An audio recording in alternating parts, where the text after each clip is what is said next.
In today's video, I'm going to teach you how to log into your Danske Bank account.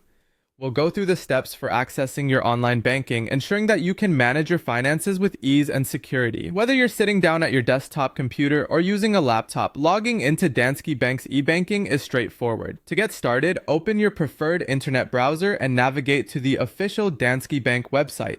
You'll want to type in www.danskebank.dk in the address bar, or if you're in a different country, be sure to use the correct URL for your specific region. Once you're on the homepage, take a look at the top right corner of the screen where you will find the Log On option. This is going to be your gateway to the e-banking services. After clicking Log On, you'll be presented with a couple of options. Here, you'll select e-banking. This choice is applicable whether you're logging in for personal reasons or to manage a business account. Simply make that selection to proceed to the next screen. Now it's time to enter your credentials. You'll need your user ID and your password to gain access. Type those into the specified fields. Make sure to double check that you've entered everything correctly to avoid any login issues. Mistakes can happen, especially if you're typing too quickly or are distracted.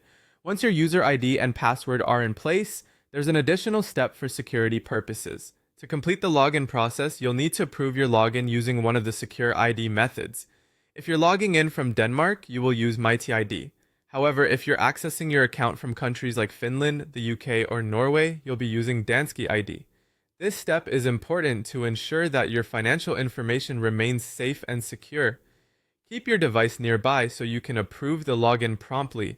Following these simple steps will allow you to access your Danske Bank account securely from any web-enabled device. Remember to keep your login credentials private and avoid sharing them with anyone to maintain the security of your account.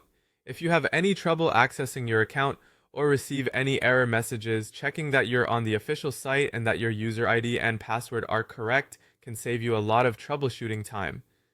That's it for today's guide on accessing your Danske Bank account online. Following these steps should ensure a smooth and secure login process. Thanks for watching, and make sure to stay subscribed for more helpful tutorials.